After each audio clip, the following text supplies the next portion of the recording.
Buenos días, alumnos. Buenos días, integrantes de la mesa examinadora. Buenos días, ingeniero Pedro Romagnoli.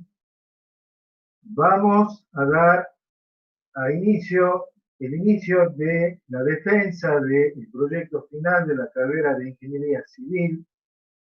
Este proyecto ha sido realizado por los alumnos Rubén Eduardo Ferrer de Vasconcelos, David Leandro Ruggeri y Gustavo Ariel Velázquez, alumnos de la carrera de Ingeniería Civil de la Facultad de Ingeniería de la Universidad Nacional de Salta. El tutor de este trabajo es el ingeniero Pedro Romagnoli. El trabajo lleva como título Saneamiento del río Arenal. Integran la comisión evaluadora de este proyecto los ingenieros Ernesto Chocobar Sarapura, el ingeniero Fernando Cazón Narváez y quien les habla, el ingeniero Gustavo Lucio Lazar. Damos por iniciado entonces la defensa final la defensa del proyecto final y los escuchamos, alumnos. Adelante. Estimado jurado, ingeniero Cazón, ingeniero Chocobar, ingeniero Lazarte, tengan ustedes muy buenos días. Es un honor y un privilegio poder contar con su presencia en este día tan importante para nosotros. Aprovechamos también para saludar y agradecer a todos aquellos que nos acompañan mediante la transmisión en directo que se está haciendo de esta defensa del proyecto final de carrera. Nuestro proyecto, como dijo el ingeniero, fue dirigido por el ingeniero Pedro Romagnoli y quienes lo han desarrollado, mi compañero Rubén Ferrer de Vasconcelos, mi compañero aquí David Ruggeri y quienes habla Gustavo Velázquez.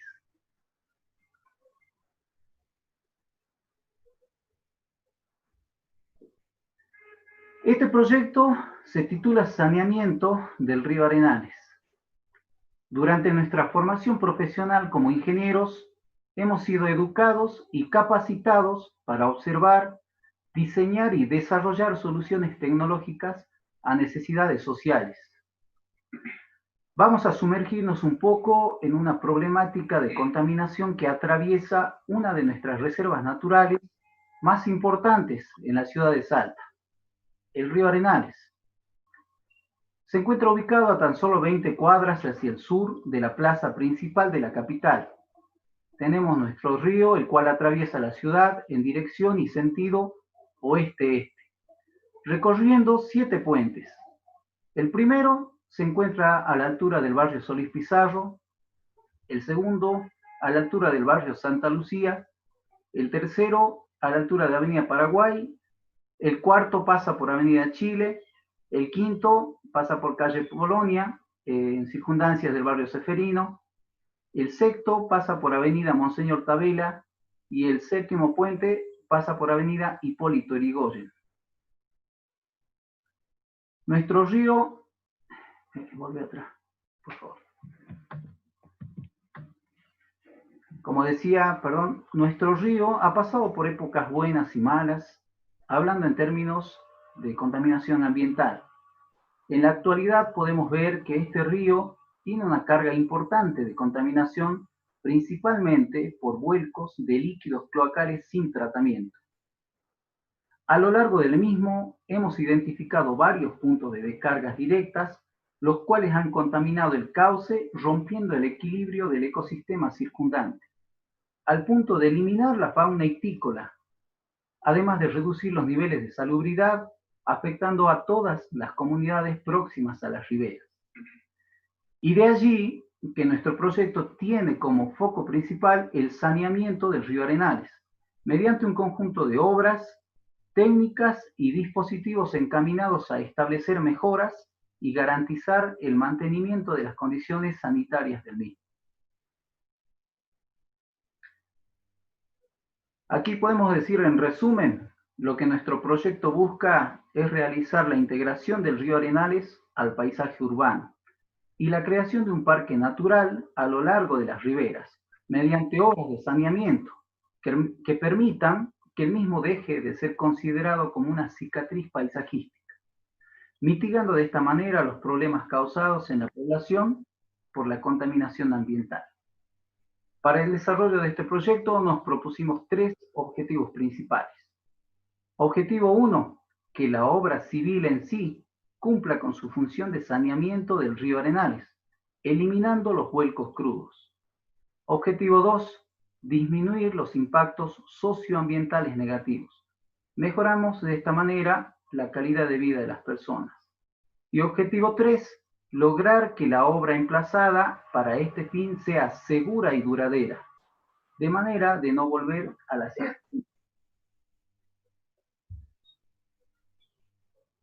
Se hicieron una recolección de datos o búsqueda de antecedentes mediante distintos organismos que se dedican a la regulación e investigación de las actividades del río Arenales. Y a través de una expedición a pie y conjuntamente con la campaña topográfica, se lograron identificar las infraestructuras existentes en cercanías del río. Se hicieron encuestas a algunos vecinos que viven las problemáticas de cerca y mediante el análisis de los datos obtenidos, se llegaron a identificar los siguientes problemas. Hay microbasurales en las márgenes del río que producen contaminación ambiental. En algunos terrenos fiscales que están a la vera del río y que pueden ser arrastrados por una inundación, esos han sido usurpados por algunos vecinos que necesitan vivienda. Hay presencia de maleza. Esta presencia de maleza en el río permite que los delincuentes de la zona se vayan a ocultar ahí después de haber cometido el ilícito. Otra cuestión es la planta depuradora sur, que está diseñada para servir a una población de 300.000 personas, la cual hoy en día esa población supera el doble. Presencia de patología debido a que los niños tienen que refrescarse en época de calor y las calles en algunas urbanizaciones son tan angostas que el servicio de recolección de basura no puede pasar. Y lo que nos convoca aquí es el saneamiento del río Arenales, el vuelco de crudo sin tratamiento previo, lo cual podemos solucionar con una obra civil. Para tener una idea de cuál es la contaminación que se produce en el río, se hizo un ensayo de laboratorio con una muestra de agua del río tomada en verano. Del agua del río se han determinado unos parámetros como el pH, la demanda bioquímica de oxígeno, los coliformes totales y los coliformes fecales.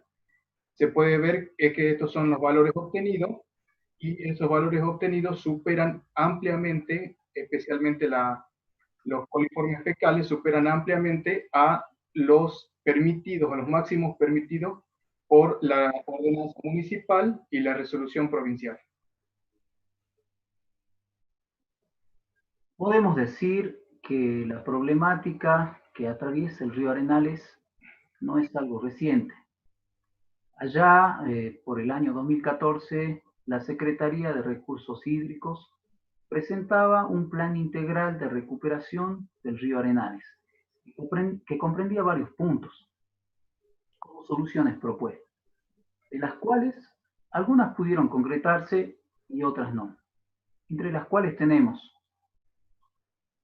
el encauzamiento de defensa para proteger a la población de posibles crecidas, monitoreo periódico de la calidad del agua, limpieza de márgenes y eliminación de escombros, saneamiento cloacal, reuniones vecinales de concientización del cuidado ambiental. Y la solución propuesta que queremos desarrollar mediante este proyecto es justamente la del saneamiento cloacal. Aquí podemos ver nuestra zona de estudio, un pequeño videíto de nuestra zona de estudio.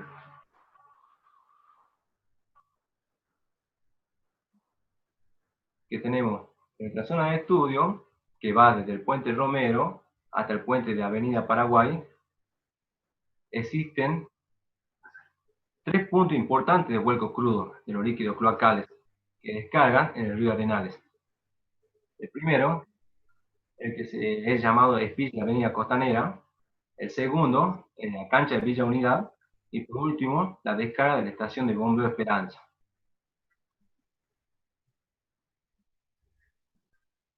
Vamos a realizar una pequeña descripción de la situación actual del proyecto. De situación previa al proyecto, sino es la situación actual. Que tenemos ahí el Espilla de Avenida Costanera, que se encuentra ubicado a 50 metros del puente Romero, en inmediaciones a la intersección de la calle Olavarría y Avenida Costanera. Es uno de los vuelcos más importantes con descarga libre y continua al río, el cual conduce los afluentes de la zona oeste alta mediante una cañería de 400 milímetros de PVC hasta la boca del registro BRA, para luego cruzar el río con un caño encamisado y descargar en la colectora 11. Dicho caño o sifón atravesaba el río, fue destruido por una corriente que socavó el terreno durante una crecida.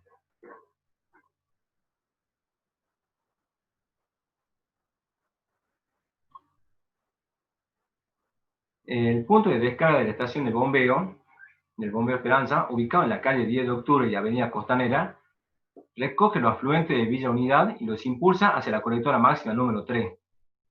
Esta estación cuenta con descargas eventuales al río, debido a los desbordes de la cámara provocados por los cortes de energía, los cuales impiden el correcto funcionamiento de la estación de bombeo. Y el último punto de descarga, en nuestro tramo de estudio, se encuentra en la cancha de Villa Unidad, con vuelcos eventuales de líquidos cloacales al río, los cuales son debidos al reflujo producido por el funcionamiento de la estación de bombeo, que satura la red cloacal haciéndola trabajar a presión, generando además desborde en los sanitarios de las viviendas.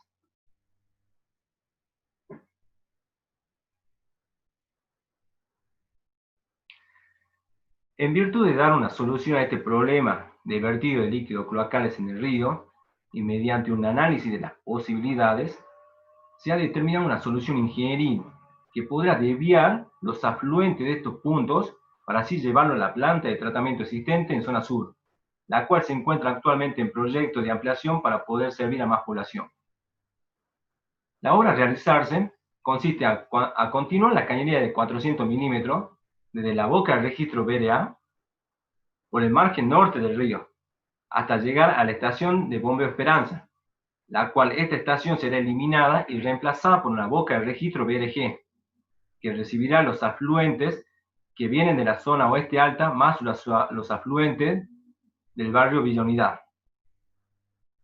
A partir de esta boca de registro BRG, se colocará una cañería de PVC de 400 milímetros, con camisa de acero galvanizado de 18 pulgadas, que atravesará el río Arenales por debajo de la profundidad de socavación, lo cual llevará los afluentes a una nueva estación de bombeo que contará con la instalación electromecánicas necesarias para bombear los afluentes a un canal recolector, desalojando los líquidos a gravedad por cañería de 650 milímetros hacia la boca del registro BR6, perteneciente a la colectora 11. Y desde allí, los líquidos serán transportados por gravedad a la planta depuradora sur. Para realizar este proyecto es necesario conocer el perfil geotécnico. Dicho perfil corresponde a las inmediaciones del puente Romero y está compuesto por un limo arenoso hasta una profundidad de 75 centímetros, por una arena limosa hasta una profundidad de 2,60 metros y una arena limpia hasta una profundidad de 10 metros. Y de ahí abajo tenemos una grava mal graduada. Este perfil nos sirvió para poder elaborar un plano tipo o un detalle tipo de la tapada de las cañerías de 650 y la cañería de 400. Vamos con el relevamiento topográfico. Para poder conocer la topografía del terreno donde se emplazará nuestro proyecto, se realizó un relevamiento topográfico del lugar, con los instrumentos de medición y una estación total, identificando los puntos más importantes y relevantes de la zona. tomando como referencia una cota conocida de una boca de registro que teníamos cercana. Además, se utilizó un plano de curva de niveles de la zona que nos proporcionó la Secretaría de Recursos Hídricos. Con toda esta información conformamos la planimetría y el perfil altimétrico de nuestro proyecto, determinando así la traza, las pendientes y la profundidad de cañería, la distribución de la boca de registro y la ubicación de nuestra estación de bombeo. Bueno, aquí tenemos la memoria técnica. A fin de organizar nuestro cálculo hidráulico, la obra se dividió en tres partes principales, para analizar una por una, y así al final asegurar que ésta sea funcional en su conjunto. La primera parte comprende el tendido de la cañería que conducirá los efluentes a gravedad. La segunda parte comprende el dimensionado y el cálculo de la nueva estación de bombeo. Y la tercera es el conjunto de cañerías de aspiración e impulsión y la selección de los equipos motor y bomba. Aquí a continuación vamos a desarrollar el primero de los tres puntos que mencionábamos anteriormente. Colectora de proyecto, correspondiente al tendido de cañería. Una vez obtenida la información de la traza, se procede a partir de un predimensionado de la obra a realizar verificaciones hidráulicas para su funcionamiento. Para ello es necesario determinar el caudal que va a circular por los conductos. En lo que corresponde al análisis poblacional, para determinar el caudal del año cero, que es el caudal con el que trabajan los conductos en el primer año del proyecto, este se obtiene mediante un análisis poblacional, el cual nos permite determinar cuántas personas son frentistas de la red cloacal que desemboca en la red colectora del proyecto. A partir de la boca de registro BRA, donde se producen las descargas al río, se continúa con una cañería de PVC de 400 milímetros. Asimismo, esta cañería debe servir para una mayor población en el futuro, que se considera como el tiempo donde la obra se amortiza. En nuestro caso, tomamos 20 años. Para ello, teniendo en cuenta los datos de la población actual y del INDEC, se realizó mediante la fórmula del método lineal geométrico para obtener la población futura, y con ella determinar el caudal último para el año 20.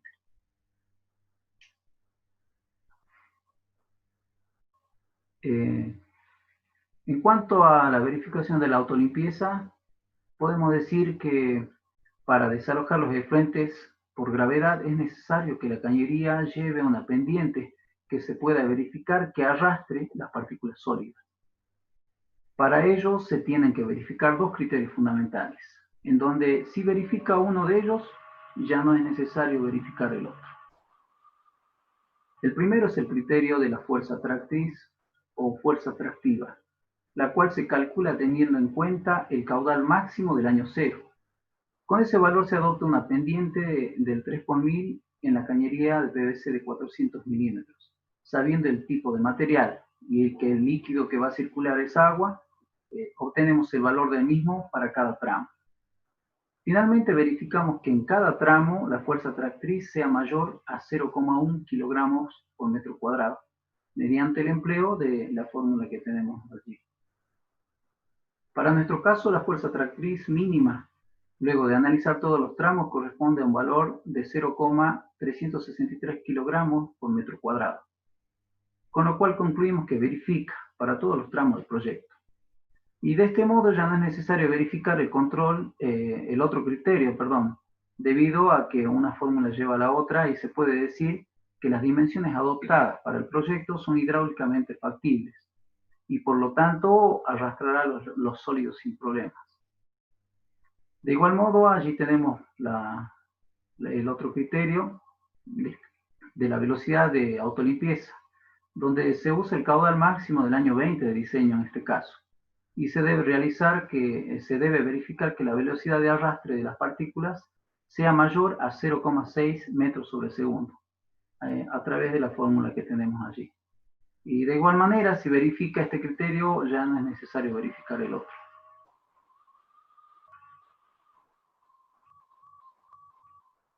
Estos caños de PVC enterrados deben no solo ser capaces de soportar la carga de fricción del líquido interno, sino también deben ser capaces de soportar las cargas externas.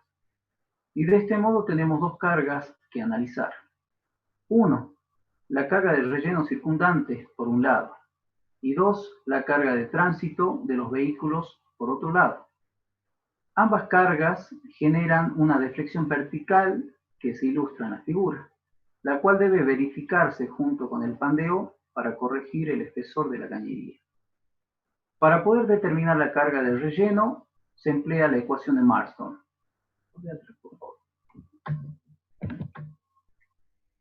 Como decíamos, para determinar la carga de relleno se aplica la fórmula de Marston. Podemos decir que la carga de relleno es directamente el peso del prisma del relleno ubicado sobre el caño. Y luego la carga de tránsito se calcula mediante la expresión que vemos allí, aplicando la teoría de Boussinesq. Obtenemos la intensidad de la carga, considerando la carga de dos camiones que circulan en sentidos contrarios, cuya separación entre sí es de 90 centímetros y la separación entre sus ruedas de 1,8 metros, y la carga que adoptamos por rueda de 6.000 kilogramos. Una vez conocida la carga de relleno y la carga de tránsito, se puede determinar la deflexión vertical. Y la deflexión vertical en porcentaje en función del diámetro externo del caño. Aquí, continuando con el valor de la deflexión vertical, podemos decir que, bueno, cabe aclarar que esta debe agregarse una deflexión adicional también, considerada por Howard, debido a que el módulo de elasticidad del caño disminuye durante su vida útil.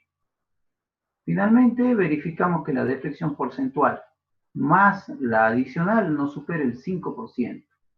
Si eso se cumple, se puede decir que la cañería tendrá durante su vida útil una deflexión vertical menor al 5%, valores que permiten un adecuado funcionamiento.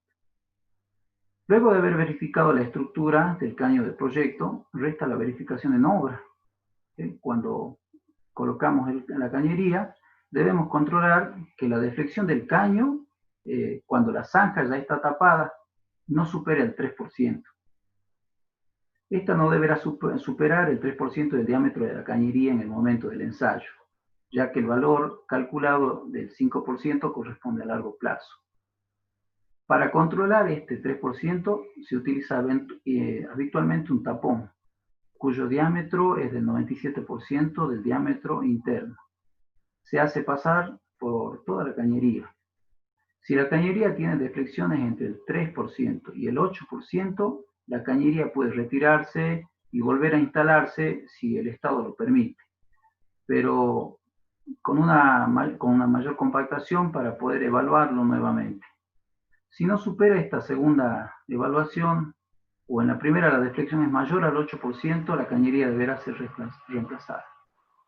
En la siguiente tabla que tenemos allí, podemos ver que la deflexión vertical para todos los tramos es menor al 5%.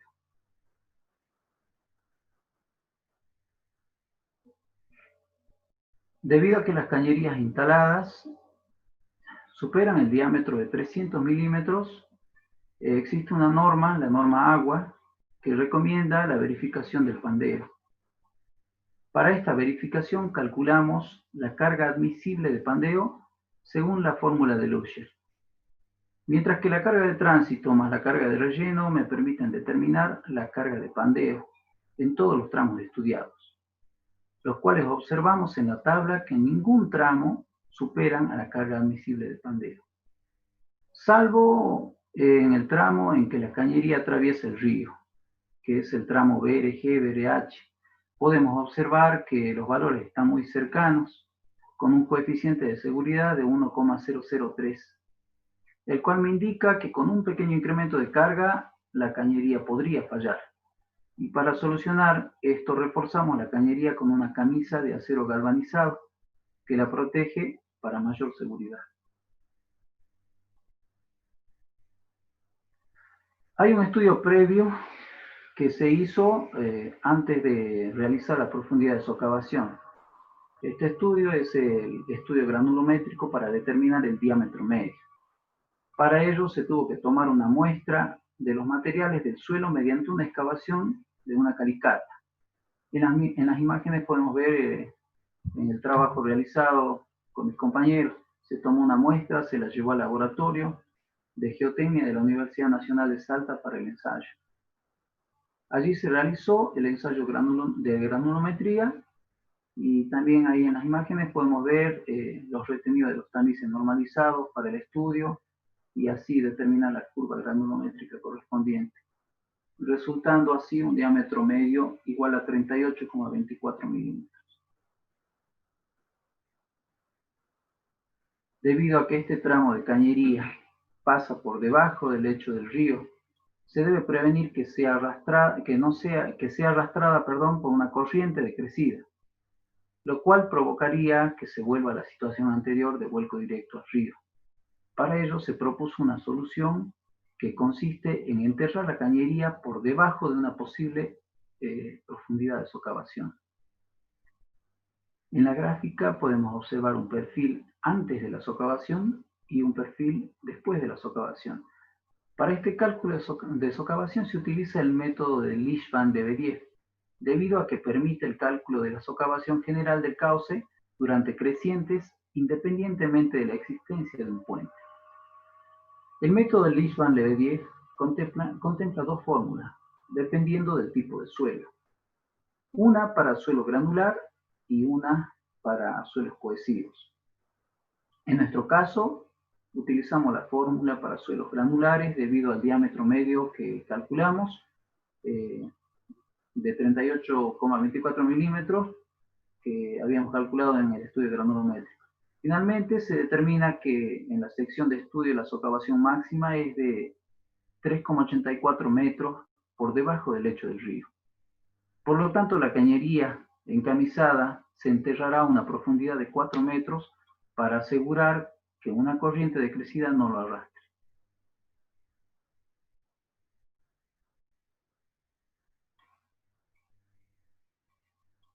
En la segunda parte de nuestro cálculo vamos a dimensionar todas las partes componentes de la estación de bombeo, comenzando así por la cámara de aspiración. Lo primero que tenemos que encontrar es el volumen útil de aspiración, que es el prisma delimitado por la altura de arranque de la bomba como límite superior y la altura de parada de la bomba como límite inferior, dejándonos una altura que nos asegura la sumergencia de la cañería de aspiración o de la bomba si es que ésta trabaja sumergida. Para ello, desde el análisis poblacional logramos encontrar el caudal afluente, que es el caudal correspondiente a 20 años, y aumentando el 20% de este caudal, obtenemos nuestro caudal de bombeo. Asimismo, nuestro volumen útil está compuesto por el caudal de bombeo dividido 4 veces la frecuencia de la bomba, que es la cantidad de veces en que la bomba se detiene y arranca en una hora. Este volumen nos da 24,7 metros cúbicos. Una vez determinado el volumen, pasamos a determinar las dimensiones, teniendo en cuenta una estación de bombeo genérica compuesta por una bomba que funciona y la otra bomba que es la que está de repuesto. De ahí se tienen las dimensiones, y con el caudal de bombeo de una bomba se ingresa en este ábaco e interceptando cada una de las curvas podemos obtener cada una de las dimensiones mínimas recomendadas por el COFAPIS.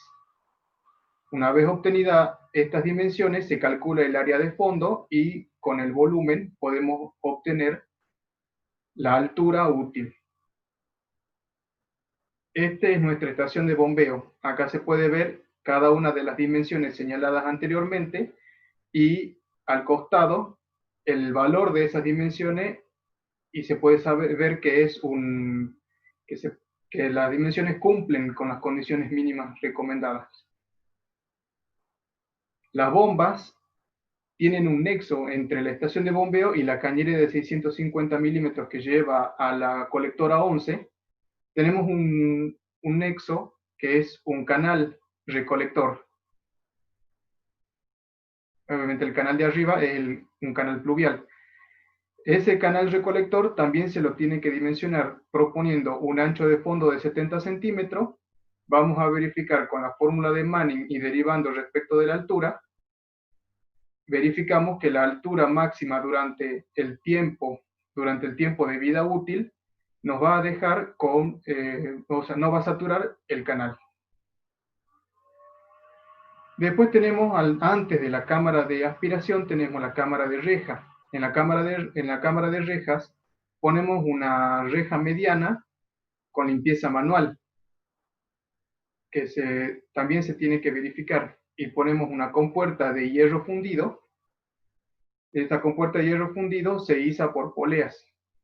Y tenemos un canal bypass en caso de que la reja se obstruya. El canal bypass, que es va a llevar el líquido. Aparte tenemos otras obras civiles complementarias, fuentes de energías principales y auxiliares que sirven para el funcionamiento del equipo motor bomba de la estación de bombeo. Tenemos también equipamientos de izamiento como polea, o sea, de movimiento de equipos también, como poleas, como montacarga. Tenemos un circuito de ventilación. Este circuito de ventilación consiste en poner la estación de bombeo directamente al aire libre con una baranda de seguridad, y el tiempo de permanencia del líquido no permite que malos olores salgan a la atmósfera. Después tenemos una bomba de desagote que es una bomba que se encuentra en la cámara de bombas, consistente en una bomba de achique de 1 HP. Ese me permite desalojar los líquidos que puedan filtrarse por las juntas de las cañerías o que puedan llegar ahí por pluviales, por medio de las lluvias.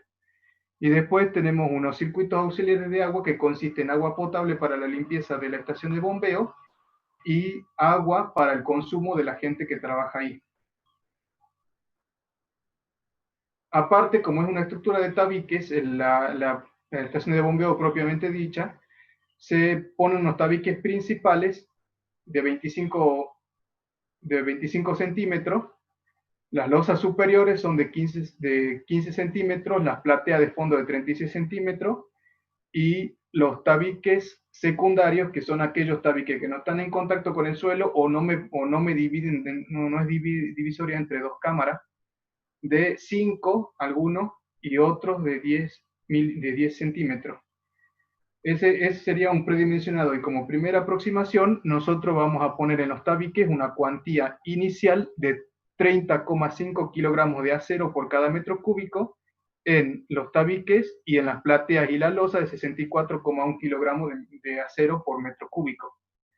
Estos planos de estructura que se muestran acá es de la sala de control que está emplazada en la superficie del terreno. Aquí tenemos el plano de la planta completa, donde tenemos una boca de registro auxiliar, una boca de registro de transición antes de llegar a la cámara de bombeo, la cámara de rejas con sus montacargas aquí, la cámara de aspiración y la cámara de bombas con su bomba de achique. Y una escalera para poder acceder a la cámara de reja y a la cámara de bombas por mantenimientos con su descanso de bifurcación. Y aquí los cortes correspondientes, el corte principal y el corte secundario. Una vez definidas las dimensiones y la ubicación de distintos componentes de la estación de bombeo, pasamos a hablar de todo lo que nos compete al cálculo de la cañería de impulsión y aspiración de la bomba. Lo primero que determinamos es el diámetro de diseño a partir de la ecuación de continuidad de flujo, utilizando una velocidad dentro de los límites establecidos y un caudal de bombeo a 20 años. A partir de este diámetro de diseño, obtuvimos un diámetro comercial de 14 pulgadas de acero galvanizado, tanto para la cañería de impulsión como para la de aspiración. Con este diámetro comercial determinamos la velocidad real del flujo. La cañería fue elegida de acero galvanizado por su durabilidad, alta resistencia, baja corrosión, por tener secciones menores para iguales caudales debido a la pérdida de carga. Luego se realizó la verificación del diámetro económico a través del método simplificado, debido a que los otros métodos requieren de precios fijos y estables. Bueno, en este método simplificado consiste en sumar los costos de energía para el bombeo más el costo de la instalación y cañerías, obteniendo así un costo total por cada diámetro. Entonces, tenemos que para un funcionamiento de 20 horas de las bombas, necesitamos un diámetro de 0,38 metros, lo cual concluimos que verifica la sección dotada de 14 pulgadas para la impulsión y aspiración. Ahí lo mostramos en la tabla.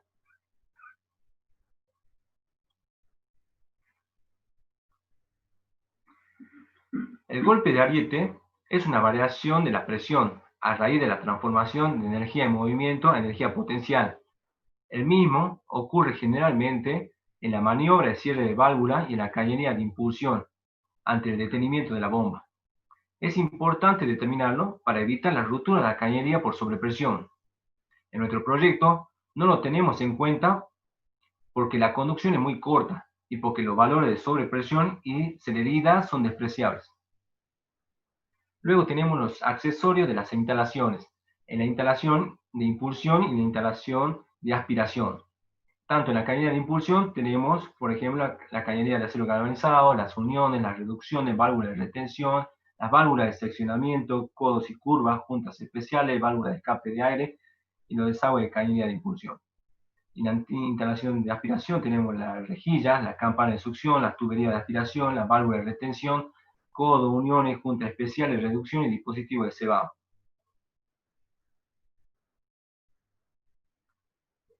Una vez determinadas las características de la cañería de impulsión, procedemos a calcular las pérdidas de carga, las cuales son las pérdidas de carga generales, que son producidas por la fricción del líquido con las paredes de la tubería, y las pérdidas locales, que son generadas por los cambios de dirección y velocidad, la cual, sumando estas pérdidas de cargas y la altura topográfica, obtenemos la altura manométrica que necesitamos para impulsar el líquido cloacal. Además, usando un caudal de diseño con un crecimiento de la población futura día a año, que es la vida útil de la bomba, ingresamos al catálogo de bomba Grundfos de alto rendimiento y adoptamos para nuestro proyecto una bomba de 20 HP. Es decir, que vamos a colocar 3 bombas de... O sea, el caudal es para una sola bomba. Nosotros lo dividimos en 3 bombas porque vamos a colocar el caudal. O sea, el caudal al desalojar es mucho mayor y ese está dividido por 3. Entonces es el caudal que obtenemos para una sola bomba.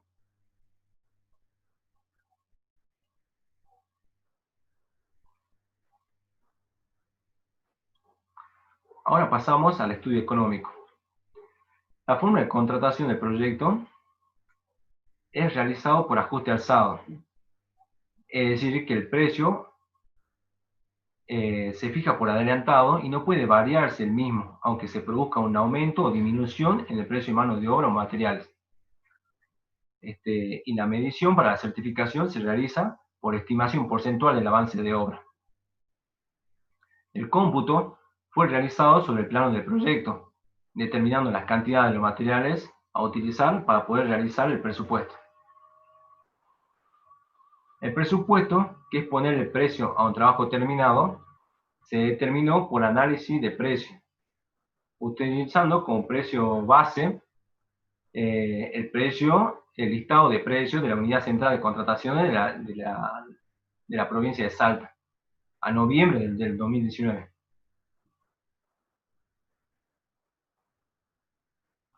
Según el análisis de precio, que consiste en dividir la obra en diferentes trabajos que intervienen en ella, calculando la cantidad de obra ejecutada y según esto determinar el costo unitario de cada uno de estos ítems, determinamos el costo directo de la obra.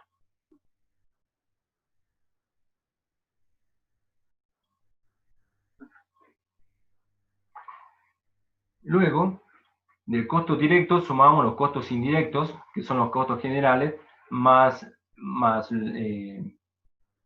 la utilidad, que sería el beneficio, la ganancia que va a tener la empresa, y tenemos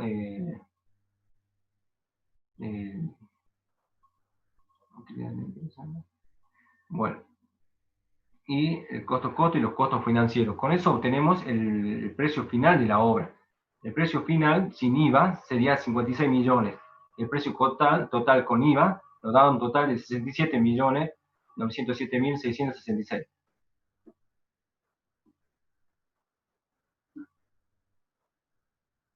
Bueno, aquí tenemos el plan de trabajo. Y realizamos este plan de trabajo para organizar y sistematizar la realización del proyecto. Para ello, volcamos y organizamos el proyecto en esta lista en 28 tareas a realizar, colocando en una columna la duración por tarea en días, y en la otra columna, en la siguiente, tenemos la incidencia en porcentaje de las tareas.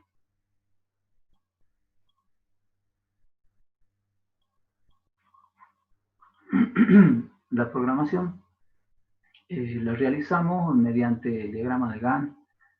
Planificamos y programamos las tareas a lo largo de 40 semanas, que es el periodo que determinamos para la ejecución de la obra. Visualizando de manera fácil y cómoda las acciones a realizar, nos permitirá realizar el seguimiento y el control del progreso para cada una de las etapas del proyecto. Como propuesta de ejecución, tenemos allí dos frentes de trabajo, los cuales nos permiten reducir los tiempos de ejecución a la mitad, ya que comenzamos simultáneamente por un lado con la ejecución del tendido de cañerías que trabajan a gravedad, y por otro lado con la ejecución de la estación de bombeo, realizando finalmente la vinculación de la obra. Bueno, en esta diapositiva tenemos la curva de inversión. Podemos ver la distribución de los costos acumulados a lo largo de la duración del proyecto. O sea, tenemos allí el gasto del presupuesto que vamos a tener que hacer a medida que avance la obra. Como conclusión, vamos a dar algunos aspectos socioambientales. En primer lugar, con una situación previa a comparar con una situación actual o posterior al proyecto, se logra la eliminación de los vuelcos crudos al río, debido a la captación, obviamente, por las cañerías. Eso mismo me va a permitir que el líquido o el agua del río se vaya descontaminando de manera gradual, y más adelante, ya con agua limpia y un poco más oxigenada, vamos a poder tener la recuperación y preservación de la fauna, no solamente ictícola, sino también algunas aves que están que circulan por ahí. Se mejora el espacio urbano, es decir, que este proyecto final nos da pie como para la continuación de los desmalezamientos y la eliminación de los basurales, y entre otras cosas también la creación de parquizados, también el turismo, también favorece al turismo. Esta obra también es sustentable para que puedan utilizar las otras generaciones futuras. Se disminuyen los litigios judiciales que tuvieron los responsables de esos vuelcos al río, para que le den a la sociedad una solución rápida. Y no solamente vamos a crear fuente de trabajo durante la obra, sino también después de la obra, porque va a haber gente profesionales y todo un equipo de trabajo que se va a dedicar al mantenimiento de la estación de bombeo y de la cañería en su futuro, igual que su reparación y su reemplazo. Y todo esto también nos podría dar pie para continuar con el resto del plan de recuperación integral del río Arenales. Y bueno, y así poder mejorar y lograr en un tiempo prudencial que lo que decíamos en nuestro objetivo, que nuestro río Arenales sea visto como una cicatriz paisajística. Y con todo esto, le queremos dar las gracias a todos ustedes por la atención que prestaron, Y gracias también al jurado, a las familias de todos, y a todos los que nos apoyaron, especialmente también a los profesores de la facultad que nos dieron esta formación para ser para ser los profesionales que queremos ser. Y muy linda la carrera, gracias a todos.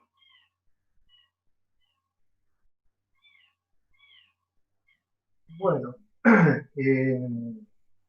vamos a iniciar la etapa de evacuación de dudas, consultas por parte de los integrantes de la comisión evaluadora. Ingeniero Chocobar, si quiere hacer alguna pregunta, alguna aclaración. Hola. Alumno, ahí había visto 4 o 5 líneas de impulsión. ¿A qué se debe esa cantidad de líneas de impulsiones que tienen ustedes en la planimetría de la estación de bombeo? Tenemos 4 líneas de impulsión. Una es la de, son 3 bombas que las que van a estar funcionando periódicamente. Una bomba de repuesto para las 3 bombas Grundfos de alto rendimiento. Y como expliqué en la parte en la parte de obras complementarias, la 4ª línea de impulsión es una cañería de PVC de 110 para la bomba de achique.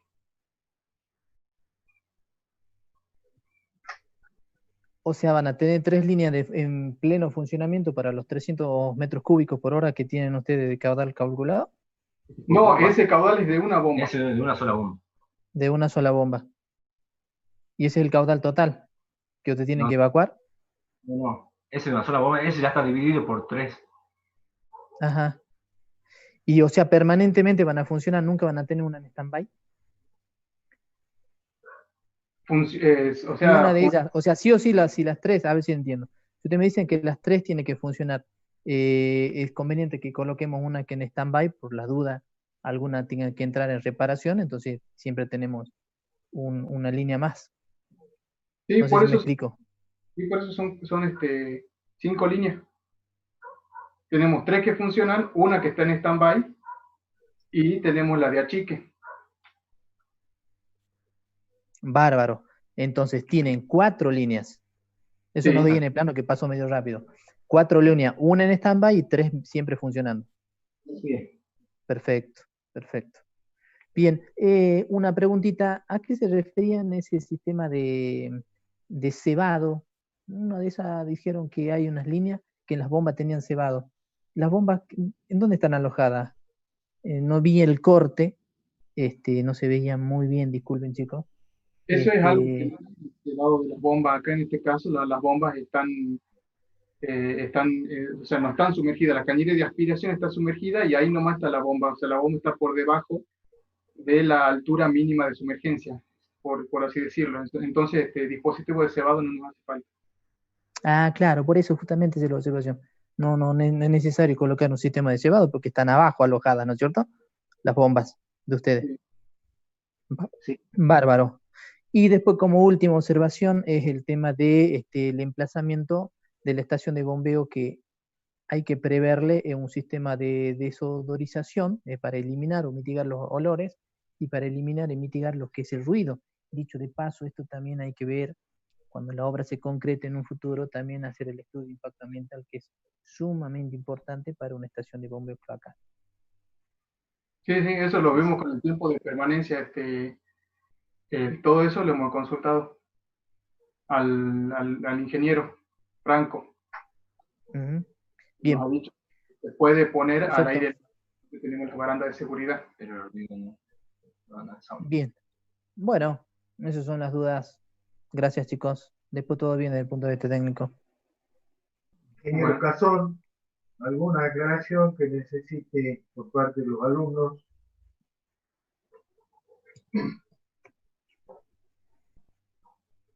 ¿Nada? Bien. Ahora sí, sí lo escuchamos. ¿Ahora sí? Sí lo escuchamos. Bien, no quería saber si Javier Ramos, que está también presente, quería hacer alguna consulta a los chicos con respecto a la presentación. ¿No? Bien. Yo ahí, Sí, hola. ¿Qué? Después. Yo te espero. Adelante, Javier. Bueno, ¿qué tal? Buenas tardes, ¿cómo están? Bueno, un poco yo estuve mirando, había estado leyendo el documento. Les quería consultar si habían analizado otra alternativa de aguas abajo, por lo que yo veo en la planimetría, aguas abajo del coso, tienen un puente. Se habían planteado llevar por ahí la estación de bombeo un poco más abajo y poder tener en cuenta hacer un bombeo con mucho menos nivel, por el hecho de que la estación de bombeo le queda a una profundidad de 12 metros para excavación, en una zona donde seguramente van a tener problemas de napa, y quizás se habían analizado la alternativa de llevarla con un bombeo menor hacia la boca de registro de la colectora máxima, la número 8, y poder poner el caño colgado en el propio puente, ¿sí? Tratar de llevarlo por ahí. Y se habían analizado en el tema de los costos algún tipo el tipo de excavación que realizarían, porque en el análisis de precios yo he visto que estaban considerando una retropala, por lo cual para profundidad de 10, 12 metros de profundidad la retropala no les iba a servir, ¿no? Si ese tipo de cosas Sí. Sí, continúa, ingeniero. Sí, son ahí un poco esos son los puntos primarios que yo estaba viendo, que es el hecho por ahí de tratar de mirar la estación de bombeo desde el punto de vista constructivo, ¿no? Analizar por ahí, como le decía, una alternativa de llevar la estación de bombeo un poco más hacia el puente, no sé el nombre del puente que está ahí. Es el de la Paraguay, el que está aguas abajo. Sí, es el puente. Llevarla a la estación de bombeo un poco más abajo y bombear de modo tal de cruzarlo por arriba del puente, sobre todo teniendo en cuenta la variabilidad de caudales y lo problemático que es el río Arenales, ¿sí? Eso de un punto de vista de alternativas, que me parece bien por ahí a veces analizarlo o considerarlo. Como segundo punto, el hecho de si consideraron algún sistema especial de excavación, por el hecho de que ustedes tienen en planta, déjenme que estoy mirando los planos en la medida que estoy hablando con ustedes para ver bien las dimensiones, tienen en planta una excavación de 15 por 12 y una profundidad de 12 metros aproximadamente, sería todo lo que es la estructura, con lo cual requiere una excavación especial en distintas etapas, y eso lo complica, y no sé si eso lo tuvieron en cuenta al momento del análisis de los precios a esa excavación. Y tercero, ligado a lo mismo, en el análisis de precios que presentan ustedes, que lo estoy tratando de abrir, veía yo que habían considerado, a ver, precio, cómputo y presupuesto por ítem, habían considerado en el caso de la excavación a máquinas para obra de saneamiento, habían considerado una retroexcavadora de 87 HP, que entiendo que es una retropala, un camión volcador. Bueno, esa retropala creo que deberían verificarla, y después también consideraron en el caso para relleno a máquina una topadora, al cual no le veo que necesitaran de ese tipo de elementos, ¿no? Un poco eso nomás como para redondear, y finalmente, bueno, decirles que es un tema interesante también, felicitarlos por la presentación, y considerar que el problema del Arenales, esto es un punto más a resolver, pero el principal problema del río Arenales actualmente, para que estén al tanto, es la planta depuradora sur de Salta, que no tiene capacidad suficiente, ¿no? Es donde está justamente la Orceva colectora, va a llegar a la planta depuradora sur. Agua del Norte ya tiene un proyecto de planta nueva de muy alta tecnología, muy caras también, pero bueno, para que también ustedes supieran al respecto de ese tema. Los escucho, gracias. Bien, ingeniero, paso a resolver eso de la planta depuradora también, sí nos habló el ingeniero Jurado. Sí, hemos intentado así pasar por el puente, era otra alternativa que yo también había planteado anteriormente, que yo con mi compañero habíamos planteado anteriormente.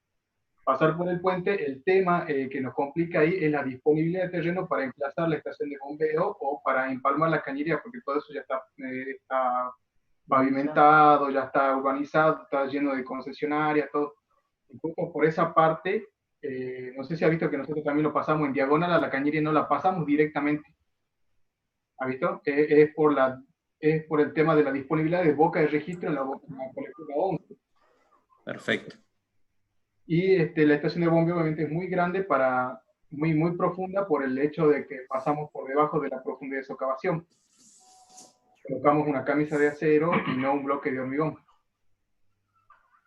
Y con respecto al análisis de costos, Sí. Hemos investigado la instalación con computadora, con la retropala, pero sí buscamos maquinaria más grande, pero la que encontramos son las más grandes, digamos, la retropala, la retropala, y vimos la longitud que se puede extender a 12 metros, digamos, en profundidad, y la pusimos a esa, que puede meter el brazo. claro, con el brazo. No, la retropala que ustedes pusieron ahí no llega a más de 2 metros de profundidad, 1,5 metros, porque es la pala chica, justamente de 87 HP. Le comento para que sepan, no tiene que ver, yo neto estoy medio opinando normal. Tendrían que haber conseguido por lo menos una retroexcavadora, una 320, que esa llega a unos 3 metros de profundidad, o algún otro sistema de excavación, y de ahí ir haciendo por niveles o por terrazas. Le comento porque muchas veces con proyectistas a veces nos pasa que hacemos el proyecto y tenemos que ver que alguien lo ejecute. El ingeniero Chocobar, que tiene mucha experiencia en el tema, sabe que el tema de la ejecución ahí es donde tenemos que terminar siempre complementando con el tema de la ejecución de obra, ¿no? Así que es simplemente para que lo tengan en cuenta para futuro, Javier, ¿no? Javier, Sí. ahí para hacerte la aclaración, justo no sabía que vos intervenía también en el jurado, pero se le hizo ya las observaciones a los chicos y ellos, bien es cierto, quizás vos tenés la versión anterior, pero ellos la han subsanado, porque justo una de las observaciones principales de nosotros era justamente los análisis de precio. Y los chicos lo han Perfecto. subsanado, sí. Ingeniero Chocobar, y Sí. aclaro al ingeniero Ramos que se dio particularmente el tema de los análisis de precios, Sí. y como dice el ingeniero, no sabía que usted integraba también el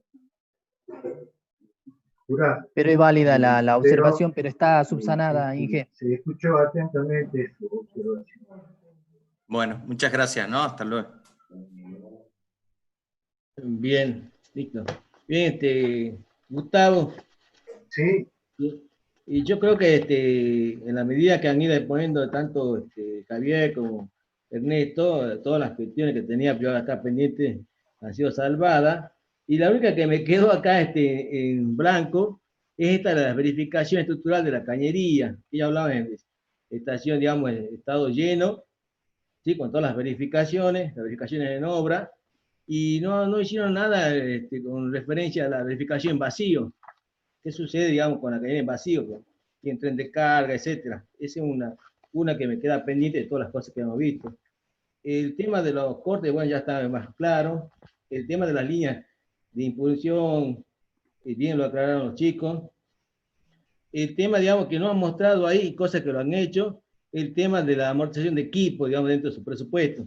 Quizás les faltó mostrar un slide, seguramente lo tienen ahí en los presentes. Sí.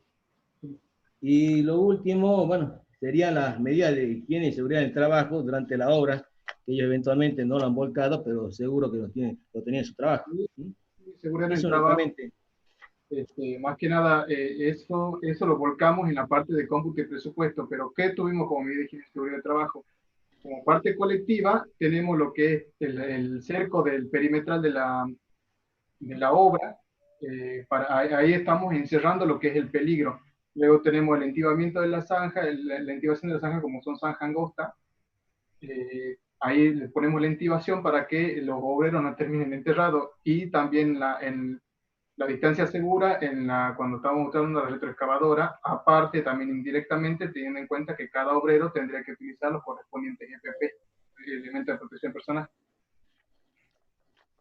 Bien. Y quedaría únicamente la verificación estructural de la cañería en estado vacío. Sí. si lo tiene, ¿no? No me encontraron. Pues el resto ya está completo, o sea, es lo único puntito así, y ya estaría el 100%. Bueno, De todas maneras, eh, digamos, sí, no es muy relevante en cuanto a toda la presentación que han hecho. bien, bien. Pero además estamos viendo acá que hay slides o presentaciones que las No, tiene, pero no las han mostrado, evidentemente. no, Sí, está completo. por ahí resulta un poco complicado para uno decidir qué es lo que pone y qué es lo que no pone. Claro. Es ciertamente es complicado, por supuesto que también forma parte de la presentación en el que hagan una buena selección de cómo presentar el tema. Y a mí me ha quedado perfectamente clara la exposición, no voy a hacer ninguna pregunta. Ingeniero Chocobar, si no tiene ninguna pregunta, ingeniero Cazón, vamos a pasar a un cuarto intermedio. Mira, Estoy de un acuerdo. solo comentario, Gustavo. Sí, Digamos, con respecto a las presentaciones anteriores, está muy superadora, digamos, esto. O sea, me ha por sorprendido eso a mí. Sí, digo, por han eso hecho digo, todas a las mí me correcciones, quedó sí. perfectamente aclarado todo el proceso que va a resolver Bien. proyecto de ingeniería. Quedó perfectamente claro y aclarado. Muchas gracias, ingeniero, por hacernos las acotaciones, ¿no? Gracias. Muchas Muy gracias. bien, Corresponde, digamos. pasamos entonces a un cuarto intermedio.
Bueno, el jurado de esta defensa del proyecto final de la carrera de Ingeniería Civil, cuyos autores son,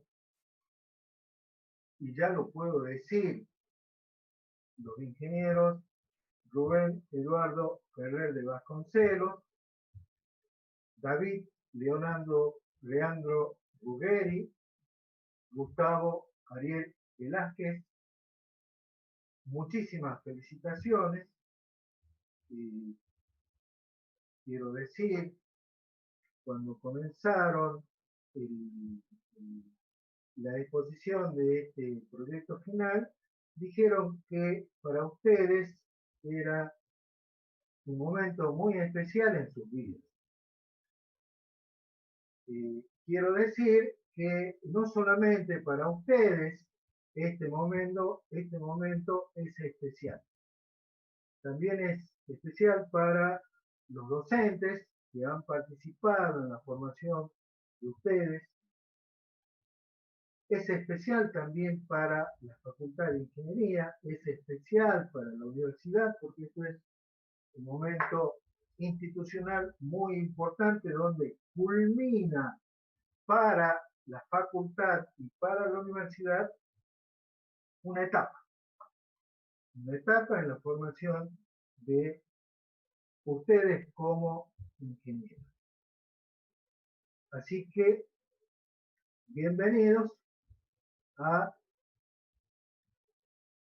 este conjunto de profesionales que formamos, este grupo que formamos los ingenieros.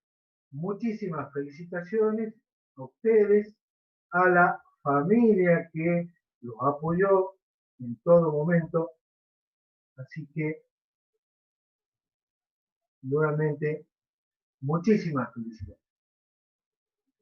Con esto cerramos este acto de defensa de un proyecto final de la Facultad de Ingeniería de la Universidad Nacional de Salta.